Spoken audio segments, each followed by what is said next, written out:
measure how far away I am from the mic. All right, we're good. Today we'll be continuing Little Women by Louisa May Alcott. 40. The Valley of the Shadow.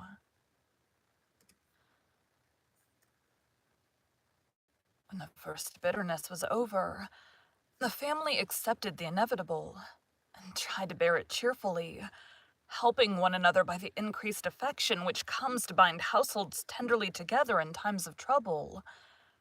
They put away their grief, and each did his or her part toward making that last year a happy one.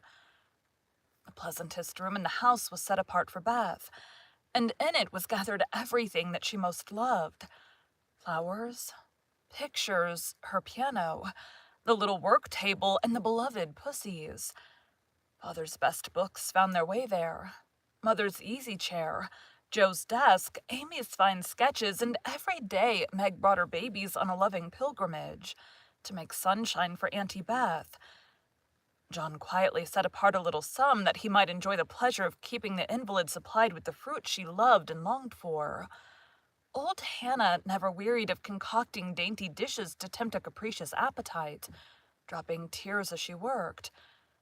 And from across the sea came little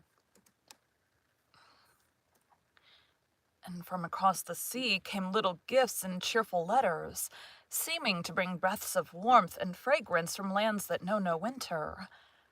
Here, cherished like a household saint in its shrine, sat Beth, tranquil and busy as ever, for nothing could change the sweet, unselfish nature.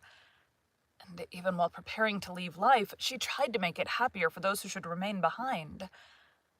The feeble fingers were never idle, and one of her pleasures was to make little things for the school children daily passing to and fro.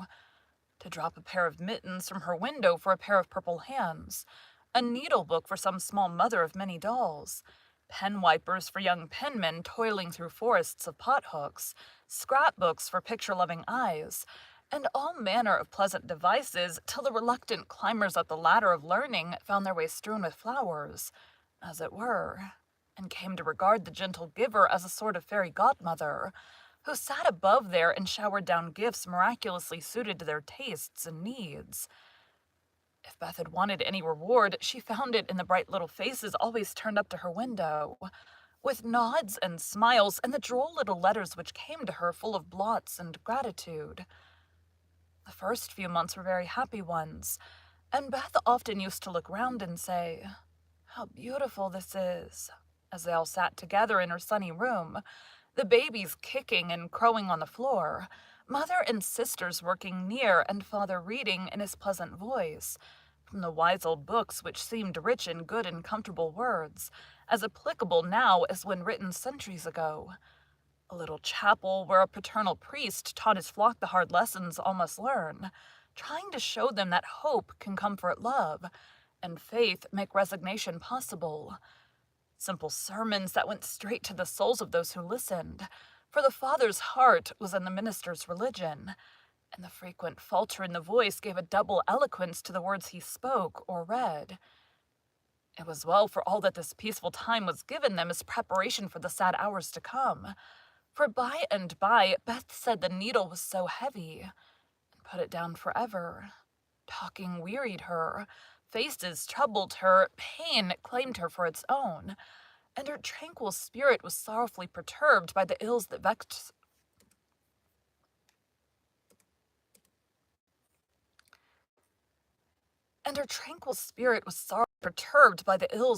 her feeble flesh. Ah me, such long, long nights, such aching hearts and imploring prayers when those who loved her best were forced to see the thin hand stretched out to them beseechingly, to hear the bitter cry, "Help me, help me," and to feel that there was no help. A sad eclipse of the serene soul, a sharp struggle of the young life with death. But both were mercifully brief. And then, the natural rebellion over, the old peace returned more beautiful than ever. With the wreck of her frail body, Beth's soul grew strong, and though she said little, those about her felt that she was ready, saw that the first pilgrim called was likewise the fittest, and waited with her on the shore.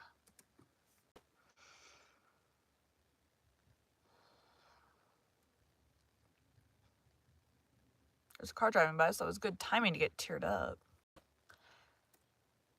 Trying to see the shining ones coming to receive her when she crossed the river. Joe never left her for an hour since Beth had said, "I feel stronger when you are here." She slept on a couch in the room, waking often to renew the fire, to feed, lift, or wait upon the patient creature who seldom asked for anything, and tried not to be a trouble. All day she haunted the room, jealous of any other nurse, and prouder of being chosen then than of any honor her life ever brought her. Precious and helpful hours to Joe, for now her heart received the teaching that it needed. Lessons in patience were so sweetly taught her that she could not fail to learn them. Charity for all, the lovely spirit that can forgive and truly forget unkindness. The loyalty to duty that makes the hardest easy, and the sincere faith that fears nothing but trusts undoubtingly. Often when she woke, Joe found Beth reading in her well-worn little book, heard her singing softly to beguile the sleepless night, or saw her lean her face upon her hands, while slow tears dropped through the transparent fingers, and Joe would lie watching her, with thoughts too deep for tears, feeling that Beth, in her simple, unselfish way, was trying to wean herself from the dear old life, and fit herself for the life to come, by sacred words of comfort, quiet prayers, and the music she loved so well. Seeing this did more for Joe than the wisest sermons, the saintliest hymns, the most fervent prayers that any voice could utter. For with eyes made clear by many tears and a heart softened by the tenderest sorrow, she recognized the beauty of her sister's life. Uneventful, click. Uneventful, unambitious, yet full of the genuine virtues which smell sweet and blossom in the dust. The self-forgetfulness that makes forgetfulness. The self-forgetfulness that makes the humblest I am lost. The self-forgetfulness that makes the humblest on earth remembered soonest in heaven. The true success which is possible to all. One night when Beth looked among the books upon her table to find something to make her forget the mortal weariness that was almost as hard to bear as pain, as she turned the leaves of her old favorite Pilgrim's Progress, she found a little paper, scribbled over in Joe's hand. The name caught her eye, and the blurred look of the lines made her sure that tears had fallen on it. Poor Joe. She is fast asleep, so I won't wake her to ask leave. She knows me all her things. She shows me all her things. She shows me all her things, and I don't think she'll mind if I look at this, thought Beth, with a glance at her sister who lay on the rug, with the tongs beside her ready to wake up the minute the log fell apart. My Beth, sitting patient in the shadow, I'm probably going to cry during this, we'll see. Sitting patient in the shadow, till the blessed light shall come. A serene and saintly presence sanctifies our troubled home. Earthly joys and hopes and sorrows break like ripples on the strand of the deep and solemn river. River, not river. Of the deep and solemn river, where her willing feet now stand. O sister passing from me, out of human care and strife, leave me as a gift those virtues which have beautified your life. Dear, bequeath me that great patience which has power to sustain, a cheerful, uncomplaining spirit in its prison house of pain. Give me, for I need it sorely, of that courage wise and sweet, which has made the path of duty green beneath your willing feet.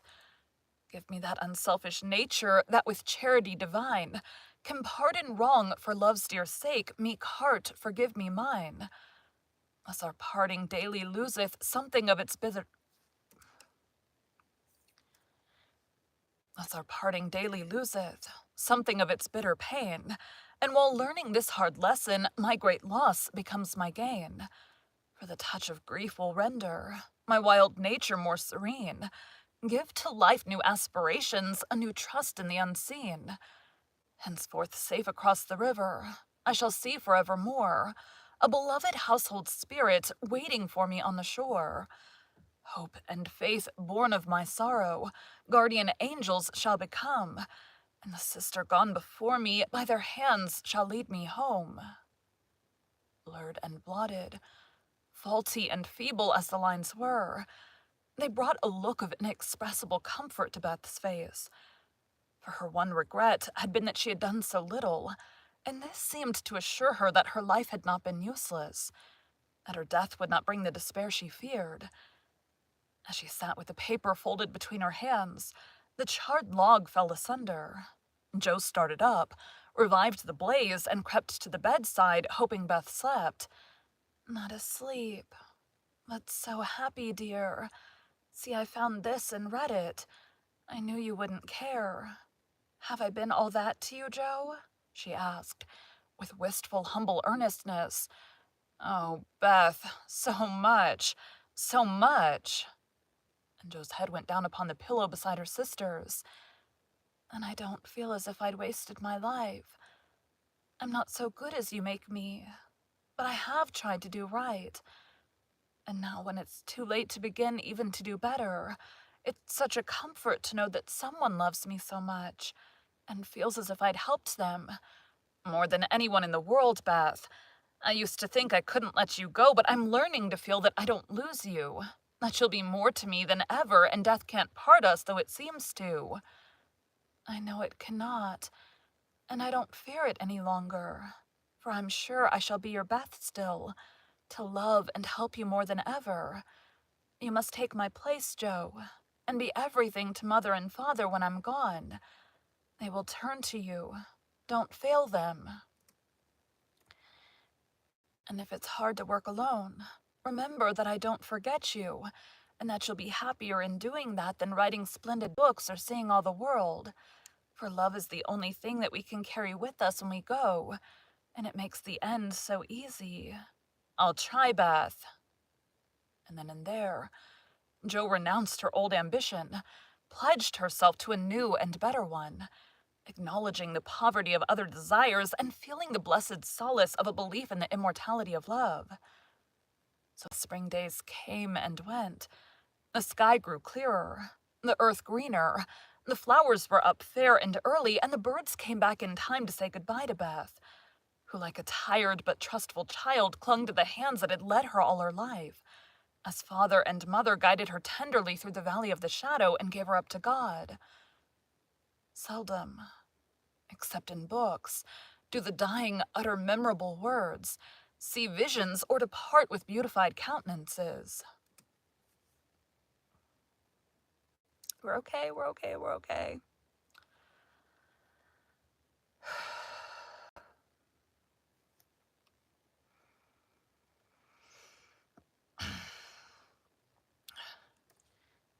And those who have sped many... Sped? That is what that says. And those who have sped many parting souls know that to most the end comes as naturally and simply as sleep, as Beth had hoped.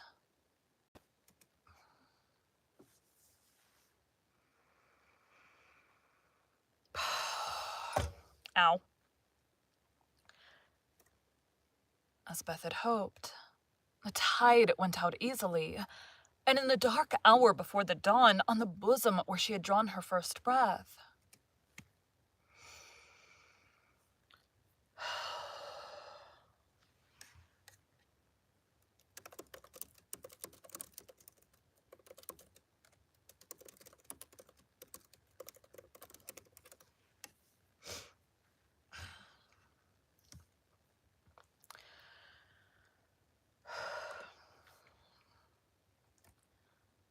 She quietly drew her last, with no farewell, but one loving look, one little sigh, With tears and prayers and tender hands, mother and sisters made her ready for the long sleep that pain would never mar again.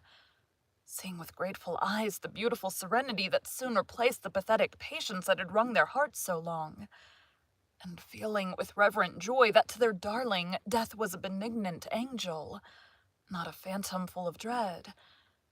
When morning came, for the first time in many months, the fire was out. Joe's place was empty, and the room was very still, but a bird sang blithely on a budding bough. Close by, the snowdrops blossomed freshly at the window, and the spring sunshine streamed in like a benediction over the placid face upon the pillow. A face so full...